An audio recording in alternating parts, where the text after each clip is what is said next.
आज हम एक ऐसे महापुरुष की बात करेंगे जो थे तो मुस्लिम धर्म के, पर सिखों के पवित्र ग्रंथ श्री गुरु ग्रंथ साहिब जी में उनकी बानी दर्ज है। वे इतनी महान शख्सियत थे कि गुरुओं ने 15 भक्तों में से सबसे ज्यादा बानी इनकी दर्ज की, और जिनका सम्मान केवल मुस्लिम धर्म के लोग ही नहीं बल्कि हर धर्म के लोग किया करते थे। हम जिनकी बात कर रहे हैं वे हैं संत कबीरदास जी। कबीरदास जी का जन्म 1398 में काशी उत्तर प्रदेश में एक मुस्लिम घराने में हुआ।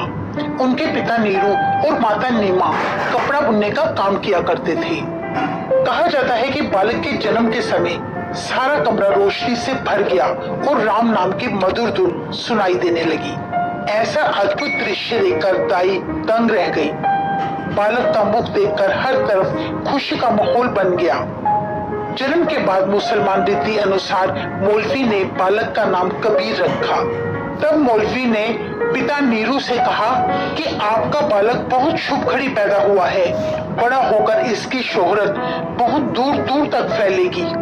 ऐसी बातें सुनकर माता पिता की खुशी की कोई सीमा न रही। कबीर जी का जन्म स्थान काशी एक हिंदुओं का धार्मिक स्थान था, जहाँ दिन रात राम का भजन हुआ करता, जिस कारण वहाँ रहने वाले लोग चाहे वो हिंदू हों या मुस्लिम, वहाँ का आध्यात्मिक वातावरण उन सभी को बहुत प्रभावित करता था। इसलिए कबीर जी मुसलमान होने पर भी राम नाम का जाप किया करते थे। कहा जाता है जब वे 2 साल के थे तो एक दिन वे जोर जोर से राम राम बोलने लगे। मुस्लिम हुकूमत के डर से माता नीमा ने अपने बालक को रोकते हुए कहा, बेटा तू राम ना कहा कर, हम मुसलमान हैं, हमें अल्लाह कहना है, खुदा कहना है। पर कबीर जी के रोम रोम में राम का नाम बसा हुआ था। वे माता के मना करने पर भी हर समय राम राम कहा करते। कबीर जी बचपन से ही बहुत सुंदर थे। जब वे तोतली आवाज में भजन करते तो सभी का मन खुश हो जाता। करीब 4 साल की उम्र होने पर कहते हैं एक दिन वे अपने साथियों के साथ पेड़ के नीचे बैठकर राम नाम का उच्चारण करने लगी। तभी उस मोहल्ले का मौलवी वहां से गुजरा। उसने बच्चों को डांटते हुए कहा कि मुसलमानों के बच्चे होकर तुम राम नाम का उच्चारण क्यों करते हो? तब कबीर जी ने कहा, राम, रहीम और खुदा में कोई फर्क नहीं होता, सब एक ही तो है। इतना सुनते ही मौलवी की बोलती बंद हो गई और गुस्से में भरकर वे कबीर जी के घर पहुंचा। कबीर जी के पिता से शिकायत करते हुए बोला, तुम अपने लड़के को समझाओ, वो इस्लाम के विरुद्ध जाकर अपने साथियों को भी गलत रास्ता दिखा रहा है। अगर यह बात काजी को पता लगी तो इसका परिणाम अच्छा ना होगा। इतना सुनते ही पिता नीरू ने मौलवी के आगे हाथ जोड़कर कहा, मेरा पुत्र अभी नादान है, बच्चा है, हम उसे समझा देंगे। मौलवी के जाते ही कबीर जी को उनके पिता ने बड़े प्यार से समझाया, बेटा तुम राम भजन ना किया करो, नहीं तो काजी तुम्हें बहुत सजा देगा। भजन तो हिंदू गाते हैं, हम तो मुसलमान हैं। हिंदू राम राम करते हैं, तो अल्लाह अल्लाह किया कर। पर कबीर जी जिनकी लगन एक प्रभु के साथ जुड़ चुकी थी, उन्हें भला कौन समझा सकता था। वे शरीर से तो बालक थे पर मन से ब्रह्म ज्ञानी। पिता के वचन सुनकर कबीर जी अल्लाह राम कहते हुए चले गए। इस घटना से यह पता चलता है कि कबीर जी ने ईश्वर को अल्लाह और राम दोनों रूपों में स्वीकार कर लिया, कभी भेदभाव नहीं किया। जितने भी महापुरुषों ने अवतार लिया है उनके उपदेश दुनिया सुनती है। वे सभी केवल एक शक्ति को स्वीकार करते थे, तभी तो आज दुनिया उन महापुरुषों के आगे सिर झुकाती है। कहते हैं 6 साल की उम्र होने पर कबीर जी अपने माता पिता के काम में हाथ बटाने लगे। अपने बालक को काम करता देख वे बहुत खुश होते। जब छोटे छोटे हाथों से वे मशीन के साथ कपड़ा बुनने का काम किया करते तो उनसे कभी धागा न टूटता। वे काम के साथ साथ राम नाम में मस्त रहते। काम करने और खेलने के बाद जो उन्हें समय मिलता तो वे अपने आप ही मंदिर की ओर निकल पड़ते। कहते हैं उस समय गैर हिंदू और छोटी जात के लोगों को मंदिर में प्रवेश करने की इजाजत नहीं थी। इतनी छोटी उम्र में भी बालक कबीर को इस बात का ज्ञान था, इसलिए वे मंदिर के बाहर ही बैठकर मंदिर में हो रहे कीर्तन वेद मंत्र सुना करते और उनका दिल कमल के फूल के समान खिल जाता। कबीर जी बचपन में कभी स्कूल नहीं गए, पर हर रोज स्कूल के बाहर खड़े होकर एक दूसरे से सुनकर अक्षरों का ज्ञान हासिल किया। धीरे धीरे उनके हृदय में राम नाम की लगन बढ़ती गई और वे प्रभु के भक्त बन गए। राम नाम के भजन बनाकर गाते रहते। मौलवी यह सब देखकर आग बबूला हो जाते, पर कबीर जी को कोई रोक ना पाता। हालत ऐसी हो गई कि कबीर जी को देखे बिना उनके चाहने वाले रोटी ना खाते। इस तरह उनकी प्रसिद्धि सिर्फ काशी में ही नहीं बल्कि दूर दूर तक फैलती गई। वो ऐसा समा था जब हर मनुष्य के लिए गुरु धारण करना बहुत जरूरी समझा जाता था। जो गुरु धारण ना करता उसके हाथों से कोई दान ना लेता। ब्राह्मण पंडित निगुरे से पानी पीना पाप समझते थे। कबीर जी राम नाम के सिमरन में तो लग गए, पर उनका कोई गुरु ना था। जन्म छोटी जात में होने के कारण कोई उन्हें अपना चेला ना बनाता। कहते हैं कबीर जी को 16 साल की उम्र में रब्बी ज्ञान तो हो चुका था। माँ बाप के साथ कामकाज में हाथ भी बटाया करते थे, पर गुरु धारण ना कर पाने के कारण वे सदा व्याकुल रहते, क्योंकि वे जानते थे कि हरि प्रभु के दर्शन तो केवल सच्चा गुरु ही दिला सकता है। इसलिए वे गुरु की तलाश में जुट गए। उन दिनों बनारस में प्रसिद्ध गुरु रामानंद जी थे। उनकी महानता केवल बनारस में ही सीमित न रहकर बल्कि दूर दूर तक फैल चुकी थी। कबीर को जब गुरु रामानंद जी के बारे में पता चला तो उन्होंने दृढ़ संकल्प कर लिया कि वे रामानंद जी को गुरु धारण करके रहेंगे। कहते हैं रामानंद जी हर रोज अमृत समय गंगा स्नान के लिए जाया करते थे। कबीर जी को तब एक विचार आया कि क्यों ना वे गुरु जी के रास्ते में लेट जाएं, ताकि कभी तो गुरु जी की नजर उन पर पड़ेगी। ऐसा सोच के वे हर रोज गंगा की सीढ़ियों में लेट जाया करते, पर गुरु जी की चरण छू उन्हें ना प्राप्त हुई। पर सब्र व संतोष की मूर्त कबीर जी हर रोज गुरु जी के रास्ते में लेट जाया करते। कहते हैं एक दिन उनका सब्र देखकर प्रभु ने उन पर अपनी कृपा दृष्टि की और गुरु रामानंद जी के चरण कबीर जी के साथ छू गए। गुरु रामानंद जी ने तब उनसे वचन किया, उठो राम कहो, राम कहो। ऐसा वचन सुनकर कबीर जी ने गुरु जी के चरणों में अपना शीश रख दिया और फिर कांपते हुए हाथों से उनके चरणों को छुआ। कबीर जी तब निहाल हो गए। स्वामी जी ने झुककर कबीर जी को उठाया। इस प्रकार कबीर जी की गुरु की तलाश पूरी हो गई। संत कबीर जी ने घर जाकर साधुओं वाला चोला धारण कर लिया। उनका रूप देखकर घर वाले और बाहर वाले सभी लोग हैरान हो गए। पिता नीरू ने तब पूछा, पुत्र तुम राम की भक्ति करो, पर इस तरह साधु बनकर कहीं हमारी आंखों से दूर मत हो जाना, क्योंकि साधुओं का कोई ठिकाना नहीं होता। जिधर मौज आई उधर चल पड़े। हमें अभी तुम्हारा विवाह करना है। कहते हैं तब उनके माँ बाप अपने पुत्र के आगे मिन्नतें करने लगे। तब कबीर जी बड़ी विनम्रता के साथ कहने लगे, आप कोई चिंता न करें, मैंने राम का आसरा लिया है, जिसने सारे संसार की रचना की है। जो सारी कायनात में समाया हुआ है वो राम जल में, थल में और आकाश पाताल में बसा हुआ है। आकाश और पाताल में बसे पशु पक्षियों, जीवों और मनुष्यों की चिंता करता है। मैं उसके हुक्म में हूँ। जैसा वो हुक्म देता है मैं वैसे ही चलता हूँ। इसलिए पिताजी आप बेफिक्र रहें, कोई चिंता न करें, मैं घर में ही रहूंगा। मैंने यह भगवा वेश इसलिए पहना है ताकि अहंकारी पंडितों, ब्राह्मणों, राजपूतों को शिक्षा मिल सके, क्योंकि वे लोग प्रभु के घर को सिर्फ अपना घर समझते हैं, गरीबों व छोटी जात के लोगों को मंदिरों में जाने से रोकते हैं। छुआछूत, ऊंच नीच जैसे पाखंडों को दूर करना ही तो मेरे जीवन का लक्ष्य है। इस तरह की बातें सुनकर पिता नीरू और भी डर गए और बोले, पुत्र ऐसी बातें ना करो, ये तो काशी नगरी है, यहाँ पंडितों का राज है, वे हम सबको मार देंगे। पर कबीर जी ने इस बात पर ध्यान न दिया और फिर घर से बाहर निकल पड़े। लोग उनके पीछे पीछे हो लिए। बड़े बड़े साधु, ब्राह्मण और काजियों ने देखा कि छोटी जात के जुलाहे नीरू का पुत्र सचमुच में ही एक बड़ा संत बन चुका है, जो काशी की गलियों में राम धुन गाए चला जा रहा है। इस तरह शहर के घर घर में कबीर जी की चर्चा होने लगी।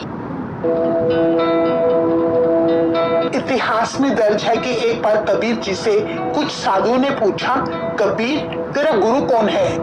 उन्होंने कहा, मेरा गुरु रामानंद जी है। रामानंद कबीर के गुरु? यह बात सारे शहर में फैल गई। कुछ ऊंची जात वाले अभिमानी पंडित गुरु रामानंद जी के पास पहुंचकर पूछने लगे, स्वामी जी, क्या आपने छोटी जात के जुलाहे कबीर को दीक्षा देकर अपना चेला बनाया है? रामानंद जी ये सुनकर सोचने लगे कि उन्होंने तो कबीर को कभी दीक्षा नहीं दी। फिर वे बोले, तुम्हें जरूर भ्रम हुआ है, मैंने तो किसी कबीर को धर्म शिक्षा नहीं दी, आगे राम ही जाने। कहते हैं तब गुरु जी की आज्ञा अनुसार कबीर जी को गुरु जी के आगे पेश किया गया। कबीर जी अपने गुरु के दर्शन करके बड़े खुश हुए। उन्होंने अपने गुरु जी को माथा टेका, हाथ जोड़कर खड़े हो गए। गुरु जी ने तब सवाल किया, हे राम भगत, तेरा गुरु कौन है? कबीर जी बोले, मेरा गुरु स्वामी रामानंद जी। ये सुनकर सब लोग हैरान हो गए। पंडित और साधुओं के चेहरे पर गुस्सा आ गया, पर गुरु जी के आगे वे कुछ बोल न सके। गुरु जी ने कहा, कबीर, पर मैंने तुम्हें कभी दीक्षा नहीं दी। वे बड़ी विनम्रता से कहने लगे, आप ठीक कहते हैं, आपने मुझे अपने चेलों में बिठाकर कभी दीक्षा नहीं दी और ना ही दे सकते थे, क्योंकि ब्राह्मण और साधु समाज ऐसा करने की आज्ञा ही नहीं देता। पर फिर भी मैं आपका चेला बन गया, क्योंकि राम ने मेरा संजोग लिखा था। मुझे राम भजन करने की लगन तो बचपन से ही थी। मैं राम राम का सिमरन करता रहता। मुझे बताया गया कि गुरु बिना गति नहीं हो सकती। हर इंसान के लिए गुरु धारण करना बहुत जरूरी है। मैं छोटी जात से हूँ, इसीलिए काशी में मुझे कोई अपना चेला बनाने को तैयार नहीं था। मैं आखिर गंगा की सीढ़ियों पर आपकी राह में लेट गया और मुझे एक दिन आपके चरणों की छू प्राप्त हो गई। उस दिन आपने मुझे कहा, उठो राम कहो। मैं राम कहने लगा। मैंने इसे ही गुरु मंत्र समझा। बस यही है मेरे गुरु धारण करने की सारी कहानी। गुरु रामानंद जी ने तब कबीर जी की आंखों में 3 लोग देखे। आत्मिक जीवन के जिस पड़ाव पर कबीर जी पहुंच चुके थे, उधर कोई तिलक यानी पंडित नहीं पहुंच सकता था। पंडित, साधु और ब्राह्मण विद्या और जात अभिमान के कारण नरक जीवन भोगने के दोषी थे। वो तो ईर्ष्या, निंदा और ऊंच नीच जैसी खेलों में ही मस्त रहते। राम सिमरन का ज्ञान तो उन्हें जरूर था, पर अपने पर अमल नहीं। गुरु जी ने कबीर जी से कहा, कबीर, तू मेरा बेटा है, मेरा चेला है। मैं ऐसे चेले को पाकर बहुत खुश हूँ। गुरु जी के मुख से ऐसे वचन सुनकर ऊंची जाति वाले साधु और पंडित चिढ़ गए, पर कुछ कर न सके। कबीर जी उठे और राम भजन करते हुए आश्रम से निकलकर बाहर को चल पड़े और उनके पीछे पीछे उनके श्रद्धालु। कबीर जी साधु भी बन गए और जुबान से हर समय राम नाम जपते रहते, हाथों से अपना कामकाज करते रहते। उनकी महिमा सारी जुलाहा बिरादरी में फैल गई। हर कोई उन्हें सम्मान की नजर से देखने लगा। कबीर जी के माता पिता ने तब सोचा कि कबीर का विवाह करने पर वे गृहस्थ हो जाएंगी। यह जिम्मेदारी पड़ने पर उनका मन टिक जाएगा और वे घर में ही टिक जाएंगी। इसलिए उन्होंने लोई नामक लड़की से कबीर जी का विवाह कर दिया। माता लोई बहुत सुंदर और धार्मिक ख्यालों की स्त्री थी। कबीर जी के साथ रहते रहते वे भी राम नाम का सिमरन करने लगी। कुछ समय बाद कबीर जी के घर एक पुत्र कमाल और पुत्री कमाली का जन्म हुआ। इकलौते पुत्र होने के कारण कबीर जी सारे घर की जिम्मेदारी संभाला करते और कपड़ा बुनकर मंडी में जाकर बेच आते। जो पैसे मिलते घर का गुजारा कर लेते। इस प्रकार कबीर जी परमात्मा के भक्त भी बन गए और गृहस्थ भी। सिखों के पहले गुरु श्री गुरु नानक देव जी की जन्म साखी पढ़कर पता चलता है कि एक बार श्री गुरु नानक देव जी उदासी के समय जब काशी पहुंचे तब उनकी कबीर जी के साथ मुलाकात हुई थी। कबीर जी ने अपने चेलों के साथ गुरु जी के उपदेश सुने और उनके बीच काफी समय तक ज्ञान की चर्चा हुई। कुछ इतिहासकार कहते हैं कि गुरु नानक देव जी के गुरु कबीरदास जी थे। यह कहना बिल्कुल गलत होगा, क्योंकि गुरु नानक देव जी तो खुद ही निरंकार का रूप थे। उन्हें निरंकार प्रभु से जो उपदेश मिलते वही शब्द ही उनका गुरु है, क्योंकि यह बात गुरु ग्रंथ साहिब जी में दर्ज सिद्ध गोष्ठ में भी आती है।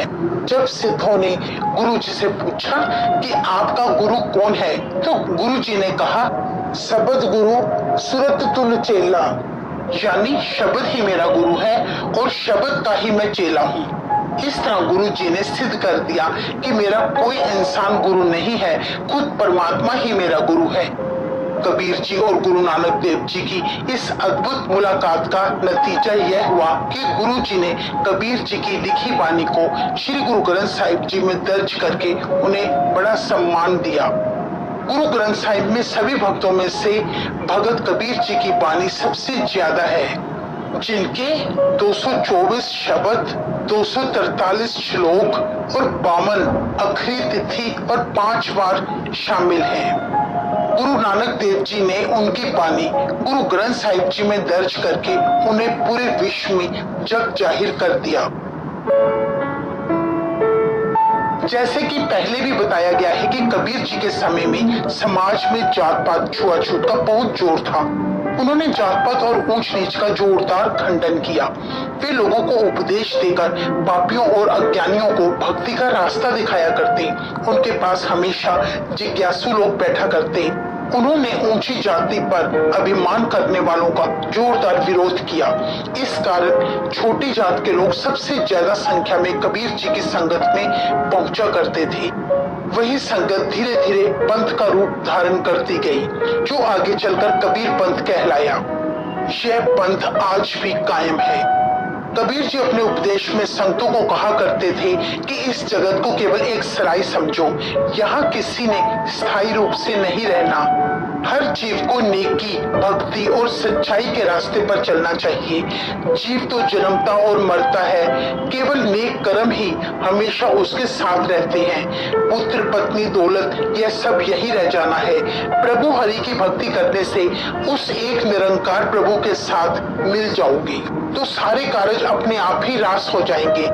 किसी तरह की चिंता नहीं रहेगी। जैसे कबीर जी ने अपनी वाणी में लिखा था, कबीर जिस मरने ते जग डरै, मेरे मन आनंद, मरने ही तय पाइए पूर्ण परमानंद। जिसका अर्थ है सारी दुनिया शारीरिक मौत से डरती है, मौत का नाम सुनते ही घबराती है, पर मरने के बाद ही तो भगवान की प्राप्ति होती है।